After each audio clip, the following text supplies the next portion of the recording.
We often feel that we know the jewelry collection of Diana, Princess of Wales, by heart. We see the sapphire engagement ring on the Princess of Wales today, or the butterfly earrings on the Duchess of Sussex, and assume the legacy has been neatly divided. However, there is a shadow archive, a collection of significant pieces that have vanished from the royal narrative. Some returned to the Spencer family, others were sold at auction, while some of the most magnificent treasures are still waiting for their moment to return. Today, we are opening this forgotten jewelry box to consider whether we might ever see these treasures once again. Before we begin, please support my channel by clicking on the like and subscribe buttons. Thank you. Our first story takes us back to the very beginning, before the wedding in 1981. Lady Diana Spencer sat for her official engagement portraits at Highgrove House, photographed by Lord Snowdon. In these images, she looks every inch a future queen, wearing a magnificent antique diamond necklace with matching diamond girandole earrings. The set came from Collingwood, a jewelry firm that had served the Spencer family since 1817. It seemed a perfect union of her aristocratic heritage and her future role. Collingwood intended to present this diamond suite to Lady Diana as a wedding gift. It was a gesture of immense generosity and history.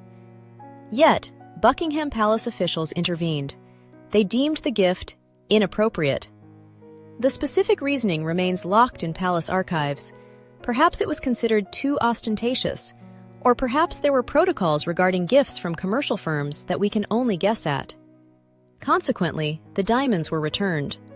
Collingwood presented her with a pair of diamond and pearl earrings instead, which she kept, but the grand diamond suite slipped away. There is a fascinating postscript to this rejection. Lady Diana did borrow the set one final time for a visit by King Khalid of Saudi Arabia in June 1981, but after that, it disappeared from her life. Years later, the suite resurfaced in a scandal involving an Iranian jeweler in Dusseldorf. This dealer claimed the jewels were Spencer heirlooms, secretly sold to finance the royal wedding. Oh, to prove this fabrication, he displayed the official Lord Snowdon portraits of Lady Diana wearing them. The fraud was eventually uncovered, but it serves as a stark reminder of how early her image was used to manipulate the truth. Our next story takes us to the very end of the timeline, to 1997. It concerns a suite that was destined to define Diana's new life as an independent woman, but, like the Collingwood set, never fully became part of her permanent collection. In that final spring, Diana, Princess of Wales, began collaborating directly with Gerard, the crown jeweler. She wasn't borrowing from the vault, she was helping to create something new. The result was a necklace of platinum, set with over 200 diamonds and 5 magnificent South Sea pearls. On June 3, 1997, she wore it to a gala performance of Swan Lake at the Royal Albert Hall. It was a dazzling appearance. Her ice blue dress and the pearls captured the flashbulbs perfectly. However, the public didn't know that the suite was actually incomplete. The matching earrings were still on the workbench at Gerard, unfinished. After the ballet, the princess returned the necklace to the jewelers so the set could be finalized. Tragically, she never saw the completed suite. Because these jewels were a work in progress and not yet fully purchased, they did not pass to Prince William or Prince Harry. Instead, with the blessing of the princess's family, Gerard sold the now completed Swan Lake suite to raise money for her memorial fund. This decision launched the jewels on a rather chaotic journey through the open market. They passed from a British businessman to a Texas furniture tycoon known as Mattress Mac, who famously displayed this piece of royal history inside his furniture showroom for a decade. Then, in 2010, the suite was sold again to a private developer. For years, the necklace seemed to be in limbo, drifting between owners and appearing with astronomical price tags that never quite resulted in a sale. The saga finally came to a head in June 2023. The suite was scheduled for a high-profile auction in New York, with estimates reaching up to $15 million. But on the morning of the sale, the auction was abruptly canceled. The auction house announced that a deal had been struck via a private treaty. The Swan Lake suite had been purchased by a prominent museum. While the name of the institution remains a mystery, it seems this wandering jewel has finally exited the commercial market. After 25 years of being bought and sold, it has likely found a place where it will be preserved as history rather than traded as an asset. While the Swan Lake necklace drifts through the uncertainty of auction houses, a significant portion of the princess's jewelry box found a much more stable, albeit private, destination. These are the pieces that did not pass to Prince William or Prince Harry, and consequently, they are pieces we should not expect to see on Catherine, Princess of Wales, or the Duchess of Sussex. They have returned to the source, the Spencer family. The most iconic of these is, without question, the Spencer tiara. For many, this floral diamond scrollwork is synonymous with the royal wedding of 1981, but its history stretches back much further than that day at St. Paul's. It is actually a fascinating puzzle of family heirlooms stitched together by history. The tiara, as we know it today, was assembled by Gerard in 1937 for Diana's grandmother, Cynthia, Countess Spencer. As a lady of the bedchamber to Queen Elizabeth, the Queen Mother, Cynthia required a substantial jewelry wardrobe for her official duties. To create this piece, Gerard united several existing family treasures.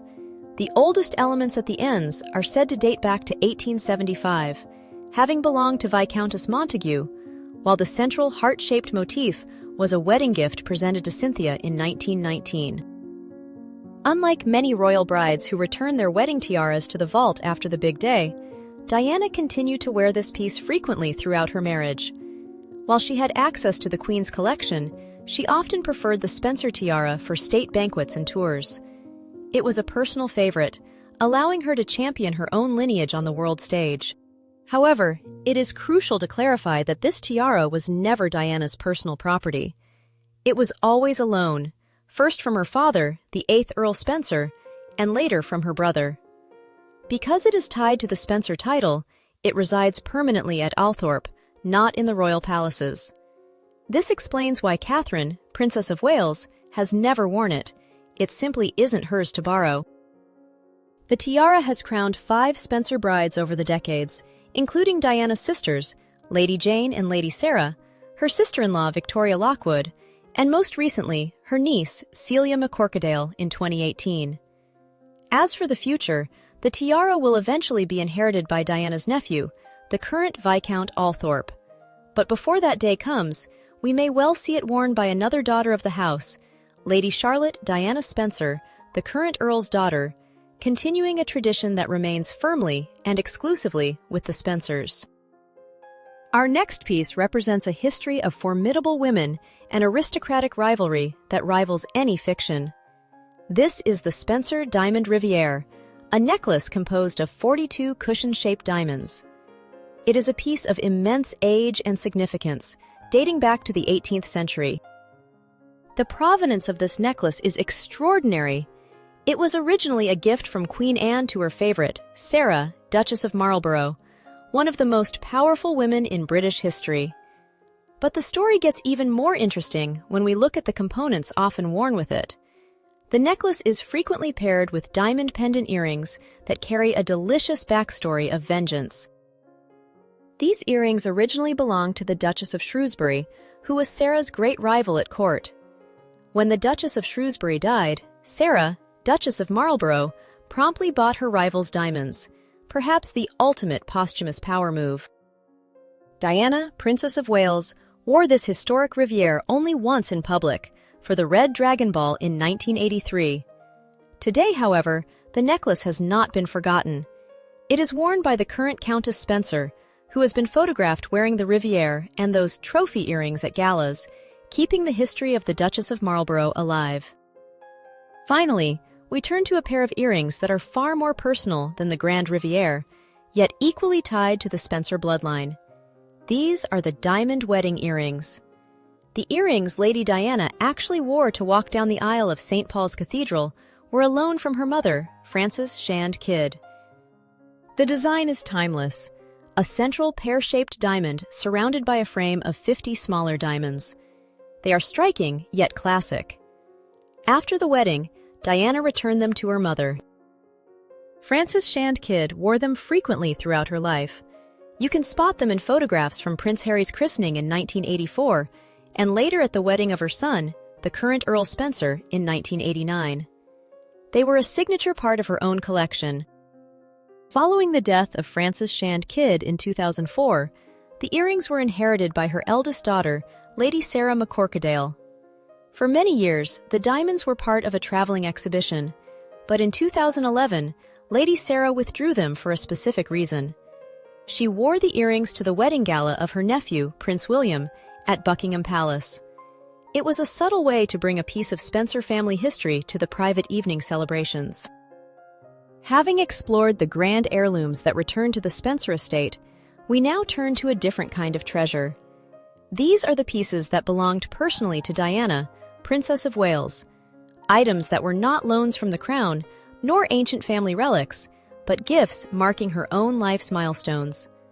Logic suggests these items should currently reside in the collection shared by Prince William and Prince Harry, yet they remain unseen. One of the most charming of these lost pieces is the Spencer Pearl Choker. This was a coming-of-age token presented to Lady Diana by her parents for her 18th birthday. It was a family tradition. Her two older sisters received similar necklaces upon reaching their majority. In its original form, this 3-row pearl choker featured a turquoise accent in the clasp, a bright, youthful pop of color that she wore during her time as a royal fiancée, notably at her first Trooping the Colour and at Royal Ascot in 1981. However, the princess was a woman who edited her jewelry to suit her evolving style. Sometime in the mid-1980s, the turquoise element was removed and replaced with pearls, creating an all-white, monochromatic look. She wore this modified version frequently during the early years of her marriage, often while pregnant or on tours of Australia and New Zealand. But as the 1980s drew to a close, this sentimental piece fell out of rotation. Its last recorded public appearance was at a banquet at Claridge's Hotel in 1987. Since then, silence. It is a piece of modest scale compared to the grand royal parures, which makes it particularly intriguing for the future.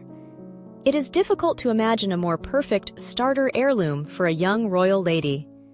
One cannot help but wonder if this choker is sitting in a vault, waiting for Princess Charlotte to come of age. A very personal addition to the collection was the heart-shaped diamond necklace. It was a gift from the Prince of Wales in 1982 to mark the birth of Prince William, and she famously debuted it for his christening in the White Drawing Room of Buckingham Palace. In those official photographs, the pendant is visible against her bright floral dress. For a brief period, this diamond heart was a staple. She wore it to the funeral of Princess Grace of Monaco and during the 1983 tour of Australia. However, its presence in her rotation was short-lived. The last time it was photographed was during a visit to Fiji in late 1983. As the marriage began to fracture, the princess stopped wearing the sentimental gifts she had received from her husband. The heart simply vanished. Given its provenance, this necklace carries a profound weight for the Prince of Wales today. It was a gift given to celebrate his birth. If it remains in his possession, it is arguably one of the most poignant items in his private archive.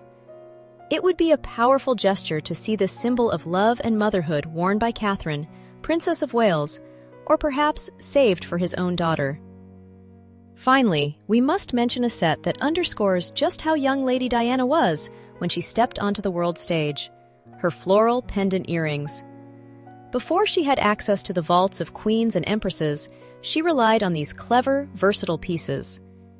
Described by jewelry historian Leslie Field, these were tiny, diamond flower-shaped studs that could suspend different drops: rubies, sapphires, emeralds, or diamonds. She wore them to the wedding of Nicholas Soames, just a month before her own wedding, and they were a constant companion during her honeymoon on the royal yacht Britannia. Interestingly, these earrings blurred the line between fine jewelry and costume pieces, a common practice for young women of her era. As her collection filled with serious gemstones, these youthful, mix-and-match earrings were retired, last seen around 1984. They are likely not the most valuable items in the inheritance, but they are a touching reminder of the girl who existed before the icon. From the intimate tokens of early marriage, we now ascend to the true heavy artillery of the royal collection. These are the power pieces, grand, imposing, and undeniably regal. They are the kinds of jewels that define a queen, yet they have been absent from public view for nearly 3 decades. The undisputed centerpiece of this category is the 7-strand sapphire and pearl choker. While the world knows it as the accessory to the revenge dress, its origins are far more traditional and steeped in dynastic history. The centerpiece is a colossal oval sapphire surrounded by 2 borders of diamonds. It began its life in the royal collection as a brooch, presented to Lady Diana as a wedding gift by the Queen Mother. There is a compelling theory among jewelry historians regarding this sapphire's deeper lineage. Some experts suggest it may be a lost Romanov treasure, specifically item number 44 from the inventory of Empress Marie Fyodorovna, a large oval sapphire brooch that disappeared after 1929. The setting, featuring a distinctive inner frame of smaller diamonds, closely mirrors the Russian imperial style, lending weight to the idea that this gem witnessed the fall of one empire before becoming an icon of another. In the early years, the Princess of Wales wore it as a brooch, notably pinning it to the orange sash of the Order of the Crown during a state visit to the Netherlands in 1982. But soon, she demonstrated her flair for reinvention, mounting the sapphire as the clasp of a magnificent 7-strand pearl choker. It became her signature. She wore it to dance with John Travolta at the White House in 1985, and she famously wore it in 1994 on the night the Prince of Wales admitted to adultery on national television. But we must look past the revenge narrative. At its heart, this is a sapphire of incredible duck egg size and royal quality. It was one of the few major jewels Diana continued to wear after her divorce, including at the Met Gala in New York in 1996. It became a symbol of her independence, a shield of sapphire and pearl. This raises a tantalizing question for the future. Will we see it on Catherine, Princess of Wales? She has a proven ability to wear historic heirlooms with dignity, separating the object from the noise of the past. A sapphire of this magnitude deserves to be worn, and one could argue that only a future queen has the presence to give it a second life.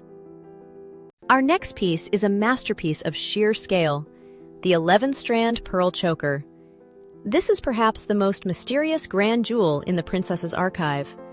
Its provenance is unknown, it does not appear on public lists of wedding gifts, and its creator remains unidentified. The choker consists of over 900 pearls arranged in 11 tight rows, spaced by vertical columns of diamonds and rubies. It is a wide, complex piece that functions almost like a jeweled collar. The Princess of Wales favored this necklace for high glamour events, often wearing it to film and theater premieres, where the goal was to shine under flashbulbs. She notably paired it with her amethyst earrings in Chicago in 1996. Since 1997, this necklace has vanished entirely. It is a challenging piece to wear. It requires a long neck and a confident posture to avoid looking overwhelmed by the sheer volume of pearls. It is, in my view, a piece that is perfectly suited to the current Princess of Wales. It is a statement piece in the truest sense, waiting for an occasion grand enough to justify its return. There is a tendency among royal watchers to dismiss the jewelry of the 1980s as merely a product of its time, too bold, too geometric, or perhaps just too dated for the sleek aesthetics of the 21st century. But when we look closely at the suites lying dormant in the vaults, I believe this criticism misses the mark. Some of these pieces are not just relics of an era, they are dormant design classics waiting for a revival. A perfect example is the Oman Sapphire Suite. This striking set, comprising a necklace, earrings, and bracelet, was a gift to the Princess of Wales from the Sultan of Oman during her tour of the Gulf states in 1986.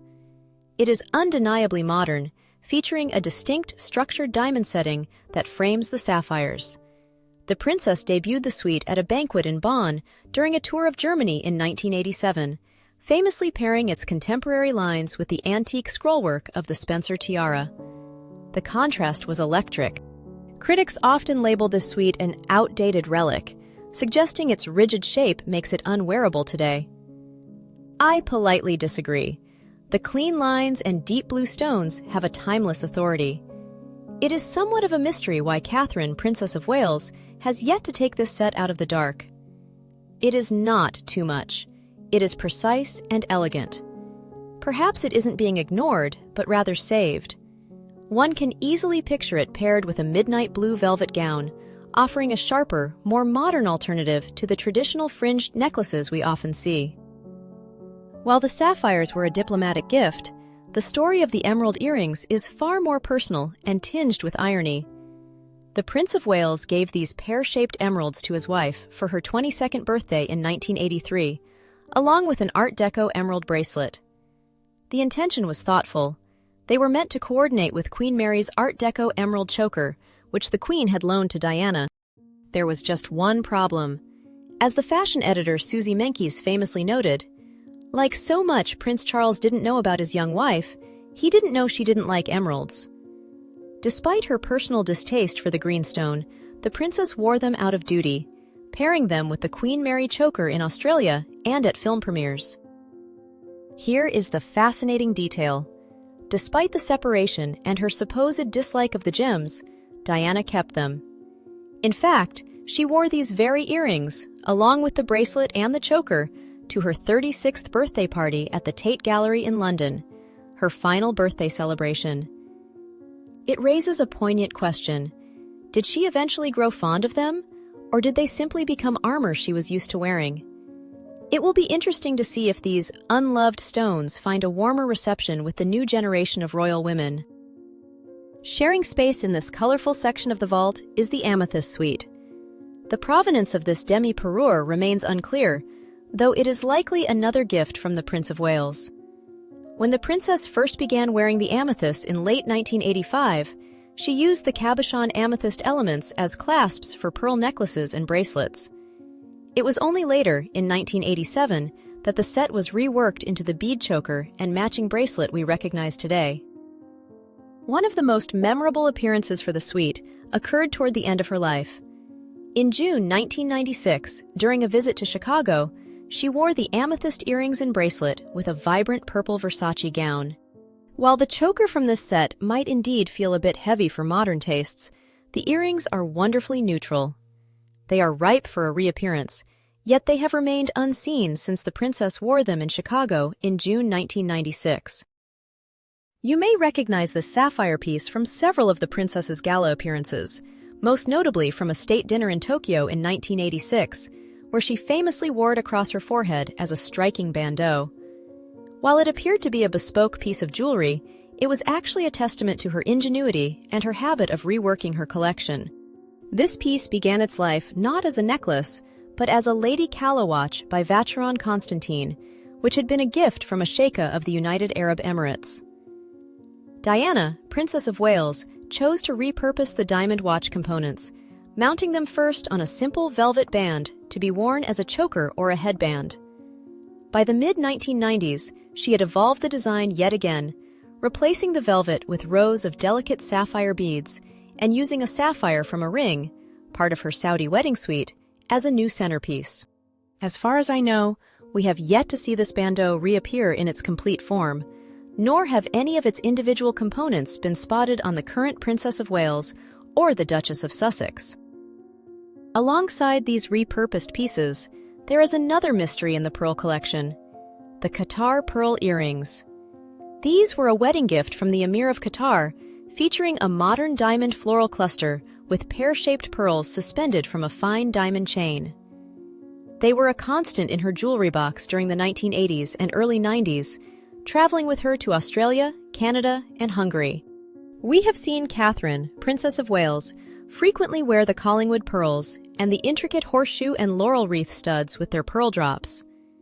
Yet, these floral Qatar pearls have remained entirely in the shadows. Diana continued to wear them right until her final summer, including a poignant appearance at a private viewing of her dresses at Christie's in June 1997. Since then, they have fallen into total silence. As we consider the distribution of these treasures, our gaze inevitably turns across the Atlantic. While much of the collection remains in the United Kingdom, we know that Prince Harry inherited significant personal pieces from his mother. The most famous evidence of this was seen on the hand of the Duchess of Sussex on her wedding evening. Spectacular emerald-cut aquamarine cocktail ring. But there is a missing counterpart to that ring, a pair of jewels that matched its icy blue intensity.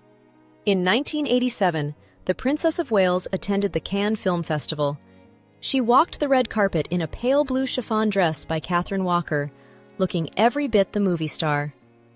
But the true features of the outfit were her earrings, large, luscious aquamarines suspended from elegant diamond clusters. These were favorite travel companions for the princess. She took them to Munich later that year, wore them for a reception in Rio de Janeiro in 1991, and they were last photographed during a visit to Italy in 1996. Given that the aquamarine ring is already in the possession of the Duchess of Sussex, it would follow a certain logic if these earrings were also part of the inheritance passed to Prince Harry. We have yet to see them reappear, but these are substantial gala-level jewels, not everyday accessories. It is very possible they are simply resting in a jewelry box in California, waiting for a moment grand enough to match that unforgettable night in Cannes. Returning to our initial thought, just because these jewels are currently silent, resting in the dark, does not mean they have been forgotten. Sometimes that silence is a form of respect, a quiet homage to memory. Sometimes it is simply a pause, waiting for the right moment, as fashion is inevitably cyclical. And other times, it represents an honest conclusion to the story, as we saw with the heirlooms that returned to the Spencer family. Personally, it is heartwarming to see how both Catherine and Meghan have breathed new life into Diana's well-known pieces. But I must admit, I am waiting with bated breath for the day when the other compartments of this jewelry box are finally unlocked. I would dearly love to see the majestic sapphire choker on Catherine, Princess of Wales. I am certain she could give it a new, regal resonance, one stripped of the drama of the past, allowing the gem to shine on its own merit. And of course, the 11-strand pearl choker. That is a piece with the gravity and presence befitting a future queen. As for the delicate choker with pearls, to me, that seems like the perfect heirloom for a young Princess Charlotte, a tender symbol of connection to the grandmother she never knew. But now I turn the question to you. Which of these hidden treasures would you most like to see emerge from the vault, and who should wear it? Please let me know in the comments. I am truly interested to read your thoughts. If you found this journey into the archives fascinating, please do support the story with a like and a subscription. It truly helps us uncover more of these rare, untold histories for you. Thank you so much for spending this time with me.